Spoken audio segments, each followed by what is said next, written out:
Chapter 1. Cabrini Green's new breed. Cabrini Green was its own kind of world. High rises looming like crooked kings over the broken concrete, stairwells echoing with the sound of unfinished lives.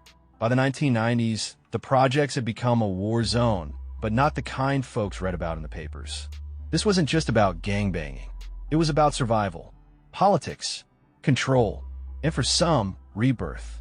Charles Big Shot Dorsey wasn't just another hustler. He had presence, the kind that made corners go quiet when he stepped up. Broad-shouldered, slick with the talk, and never without a fresh pair of Jordans, Big Shot wasn't trying to be famous. He was trying to be free from taxes, from fake politics, from orders barked from behind cell doors. Cabrini Green was crawling with gangster disciples. Most followed the code, paid their dues, and worshipped the old heads like gods. But some had questions. Why was money made on the streets sent to folks locked down, folks who hadn't put in a lick of work in years? Why were kids catching bullets while old-timers counted dollars from behind the glass? Big Shot saw it all, and he wasn't with it. His crew was different, hungrier. They weren't satisfied with just being gangster disciples. They were plotting something else, something bigger, something outlaw. They started as whispers in stairwells, and whispers turned to meetings. Meetings turned to structure. These weren't random renegades. They had a mission. They would stop paying street taxes, stop answering to men who couldn't walk the blocks anymore. And with that one decision, Cabrini Green's fate was lit like a Molotov. In the hallway outside Building 1230, Big Shot gathered his circle, young hitters, old hustlers, and thinkers who had no voice in the nation's current order. From this day forward, Big Shot said, eyes burning into each soul in that hallway, we outlaw gangster disciples. Ain't nobody above us but the code. Ain't no tax unless we say so. Ain't no chain of command that don't grind for what we grind for. It wasn't bravado. It was war. Word spread like heat on summer pavement. Some called it blasphemy. Others called it evolution. The old heads sent warnings, messages, then hitters. But Cabrini Green was already changing. And Big Shot, he had something the others didn't: complete control of his section and the heart of a new breed that wasn't scared of legacy or tradition. The towers were watching. So was the city. And the outlaws were just getting started. Chapter 2. A war within it started with stolen looks and sideways nods. Then came the whispers, them ain't real GDs no more. Followed by the threats. Then came the bullets. Gangster disciples have been beefing with vice lords, stones, counts, and kings for years. But this was different. This was brother against brother. For the first time in Cabrini history, it wasn't GDs versus ops. It was GDs versus GDs. The so-called law-abiding GDs didn't take kindly to Big Shot's move. To them, loyalty meant following the chain, paying tribute, keeping the blueprint alive. Big Shot, he saw the blueprint as a trap, a leash disguised as order, and the ones who broke it were now marked men. The first shot rang out on a hot July afternoon, behind a basketball court near 1150 North Sedgwick. A GD shorty loyal to the tops got dropped by a teenager wearing a black and white hoodie, outlaw colors. Witnesses knew not to speak. Police showed up late, as usual, only to find shell casings and silence. That killing sparked an inferno. The towers of Cabrini became battlegrounds. Tagging wars covered brick walls like tribal marks, pitchforks crossed out, outlaw graffiti layered over classic GDN symbols. Elevators reeked of sweat, weed, and tension. Hallways were patrolled like checkpoints in a third-world country. You couldn't wear the wrong hat till without risking your life. Big Shot kept his soldiers sharp. Every night, they met in a vacant unit on the 10th floor of 1235. Their outlaw GDs trained like it was boot camp, drills, discipline, no loose talk. Every man had a role, a purpose. This wasn't chaos. It was revolution. Let him call us renegades. Big Shot growled one night, gripping the pistol on his lap. I call us free. Meanwhile, word hit the penitentiaries. The old heads weren't pleased. Messages came down, stop the outlaws by any means necessary. Several GDN generals started plotting to retake Cabrini by force. But they underestimated the streets. The outlaws weren't just a splinter, they were a movement. More and more soldiers flipped. The law-abiding GDs were losing numbers, losing respect, and worse, losing territory. The outlaws weren't just fighting for pride. They were fighting for Cabrini's soul. But Big Shot knew something was coming. Movements like his didn't survive without sacrifice. He told his closest crew, they're gonna either bend or bleed. But this war don't end till we say it does. And so the battle for Cabrini became a war of identities. One set chained to tradition, the other setting the fire that would redefine the streets. Chapter 3, Blood, Bricks, and Business. By 93, Cabrini Green wasn't just a battleground. It was a business zone. And the outlaw gangsters? They ran the books, the corners, and the fear that crept through the stairwells. Big Shot didn't just fight for power, he profited from it. He understood that war needed funding, and Cabrini was a gold mine waiting to be tapped. While the traditional GDs were still busy paying dues to ghosts in prison, the outlaws set up their own economy. Weed, powder, X-pills, whatever moved, they moved it. Each building had a lieutenant. Each floor had a runner. Everyone answered to the same 3 letters, OGD. It wasn't just hustle. It was hierarchy. What shocked the rest of the folks nation was the order behind the outlaw GDs. To the outside, they looked like renegades, wild, unsanctioned, dangerous. But inside the outlaw ranks, discipline ran deep. Soldiers wore matching hoodies with the OL logo stitched over their hearts. Guns were registered under code names. Traps were clocked in shifts. Money was stacked, counted, and reinvested. Even cops noticed the difference. They weren't dealing with some half-cocked shorties. These were militant businessmen in Timberlands and bulletproof vests. Still, not everyone respected the movement. Some of the old GDs started running recon missions, creeping through stairwells at night, looking for weaknesses. One night, a young outlaw named Lolock caught a GDN loyalist creeping on the 3rd floor of the 1157 building. The boy didn't ask questions, he just let the .38 speak. That night, the war tallied another name. And Big Shot? He felt the heat rising. The higher-ups in the original GDN tried reaching out again, offering diplomacy, asking for a truce. But the messages came with threats veiled in respect. Big Shot didn't budge. He saw their fear. They weren't trying to unite, they were trying to contain him. So, Big Shot doubled down. He opened a nightclub off Division and Larrabee, Outlaw's Edge. It looked like a bar on the surface, but behind the neon lights and DJ booths, it was a war room. That's where he made plans, met with suppliers, delegated hits, and sometimes it's where he handed out bonuses to his top earners. Loyalty paid well in Big Shot's world, but success breeds snakes. One of Big Shot's former captains, Slimy Joe, started meeting with old GDN members in secret. Word was he was planning a coup. Big Shot didn't waste time. He sent 2 hitters to Slimy's mama's crib, not to kill, but to send a message.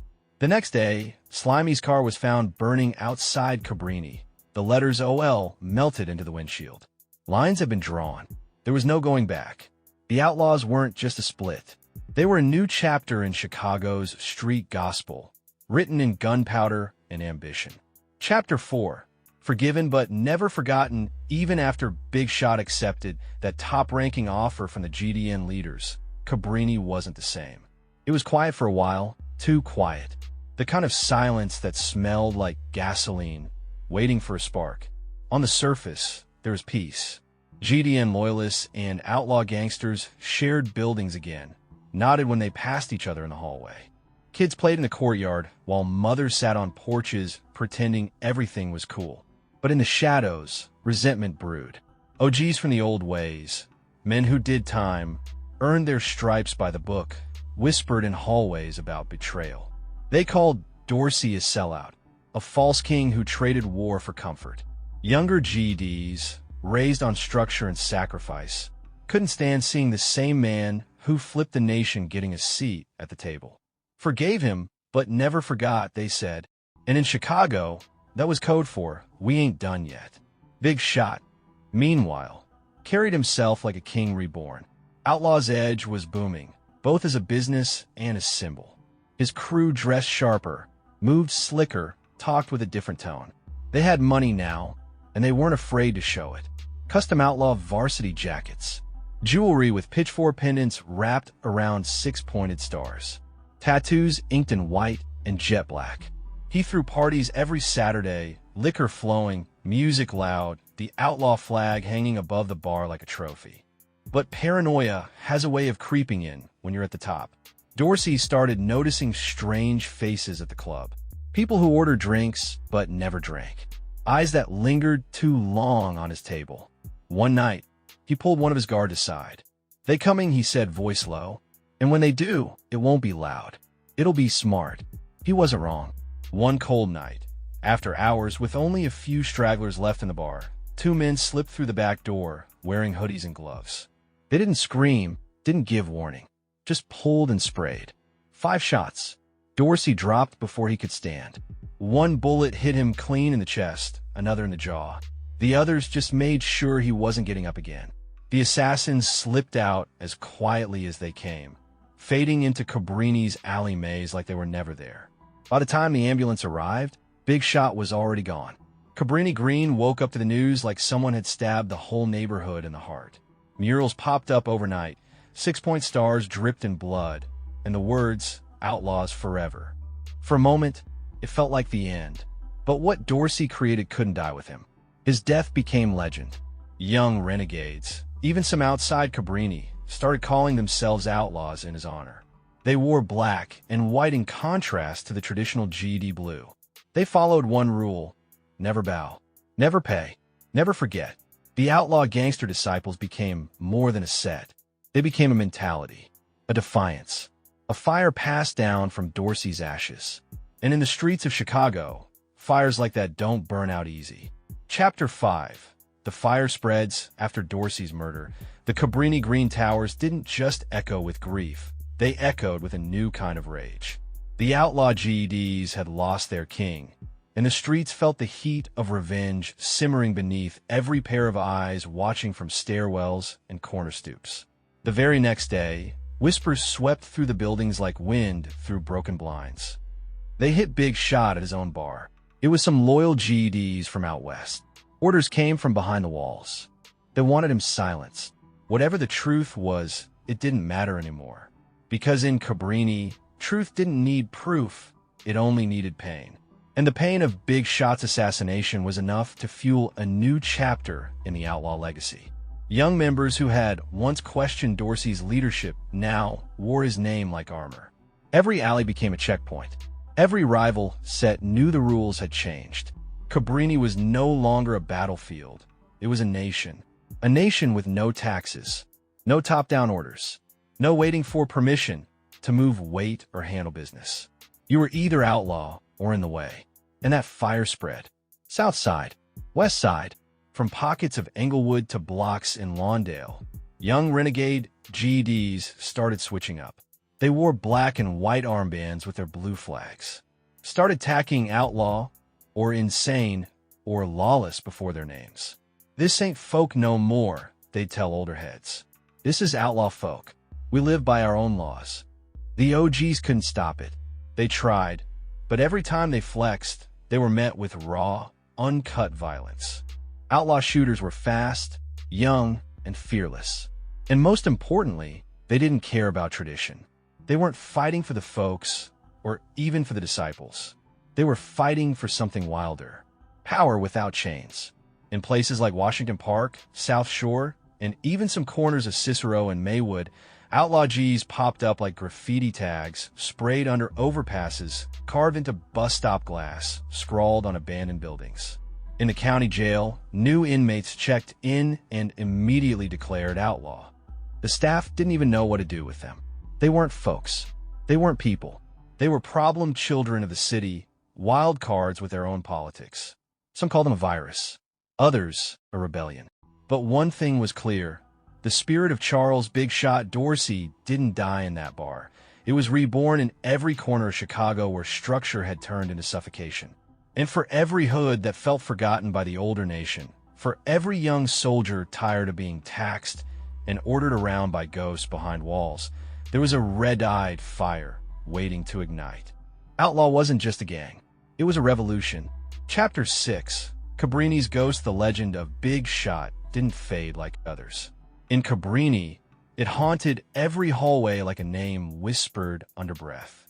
Graffiti still screamed, "Outlaw for life," in bold red scrawls, even after the buildings started crumbling.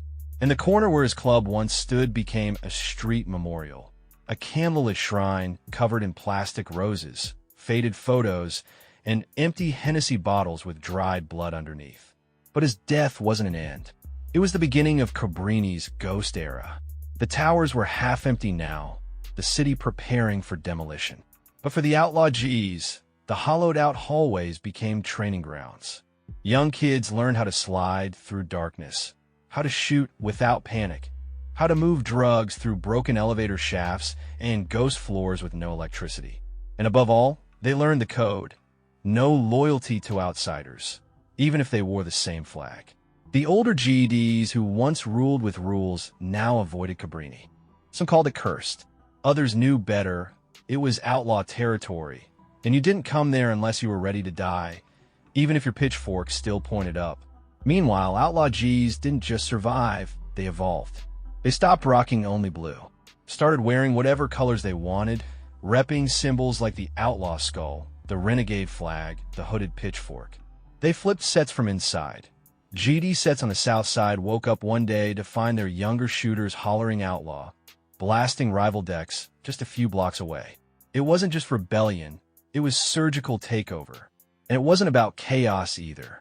Outlaw G's had structure, just a different kind. Each hood had a street general. Each block had an enforcer. But unlike traditional GD decks, there were no council meetings behind bars. No phone calls to the joint. Outlaw politics were built on street presence, not prison rank. If you didn't earn your spot in blood, you didn't sit at the table. Word spread quickly. Don't call shots in an outlaw hood unless you bleed with us. And as the housing project across the city began falling one by one, Abla, Ida B. Wells, Rockwell, the Cabrini outlaws scattered into the wind, taking their outlaw code with them. They moved into Englewood, into the hundreds, into suburbs and southern towns. And wherever they went, the ghost of Big Shot moved with them. They were no longer just ex-GDS. They were a breed of their own, a faction that didn't ask for permission, didn't forget betrayal, and didn't kneel before tradition. In a city where loyalty had turned into chains, the Outlaw G's built their name on breaking them. And by the late 90s, everyone in the streets knew, outlaws ain't just renegades. Outlaws are a revolution in motion. Chapter 7, Blood Oaths and Burned Bridges. By the time 1999 rolled around, the Outlaw G's had become more than a Cabrini legend. They were a citywide movement. What began as a rebellion in one housing project had now fractured the very blueprint the GD Nation once stood on. But with every rise came enemies. Some of the fiercest haters weren't vice lords or stones. They were old-school GDs, ones who had been locked down for decades. They called the outlaws mutts and dishonorables, claiming they ruined what Hoover had built. One phone call from Stateville, and an entire deck on the west side was ordered to cleanse their ranks. Wipe out them renegade outlaws, the caller said. But the streets were different now. The youngins weren't following phone calls from prison anymore. They were following fearless leaders, stacked bread, and real-time respect. Outlaws didn't wait for permission. They struck first.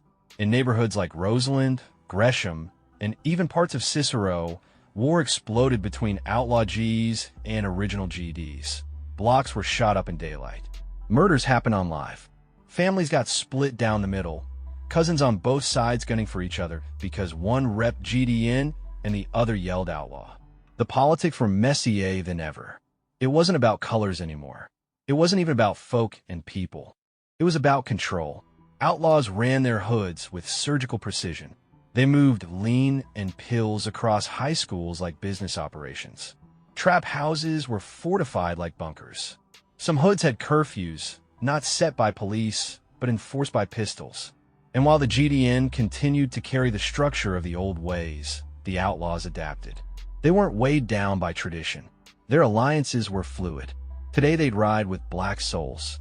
Tomorrow they might link with renegade vice lords. There was no EBK talk unless it was needed. They were unpredictable, and that made them dangerous. Inside the penitentiary, it got worse.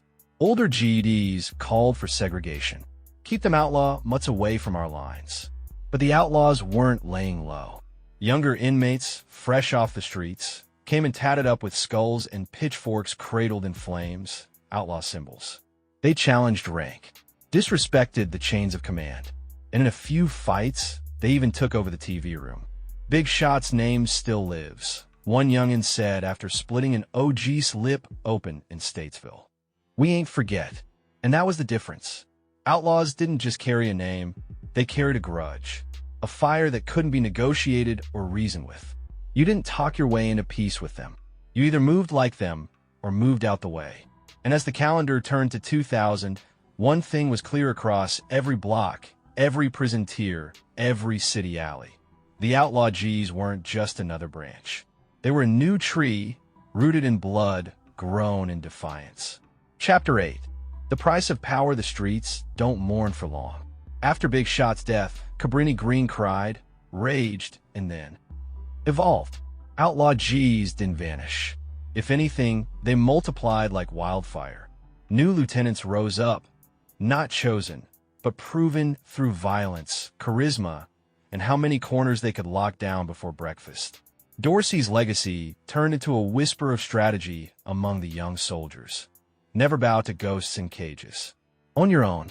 That philosophy spread like scripture.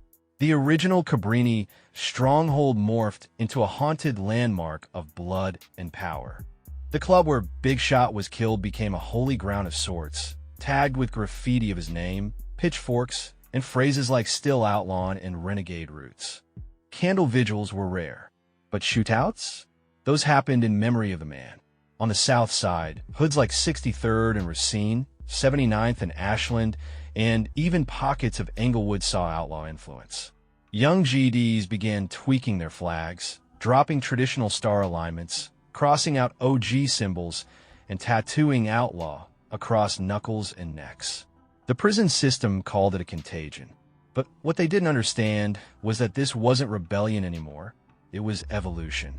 Outlaw G's had grown into something primal, a beast that couldn't be caged by old alliances or coded laws. There were no more street taxes. There was only tribute to the struggle, measured in blood, loyalty, and street intelligence. The outlaws rebranded their symbol, a skull under a twisted pitchfork, surrounded by flames. It didn't look like anything Hoover designed. That was the point. This was their creed now, their war paint. In some hoods, GDs and outlaws shared space. In others, it was war all over again. West Side, GDN strongholds like K-Town began whispering about wiping outlaw sets off the map. Meanwhile, an outlaw set in Lawndale flipped 2 entire blocks, turning them from folk to something else. Not people, not folks. Just outlaws. Period. The rules had changed.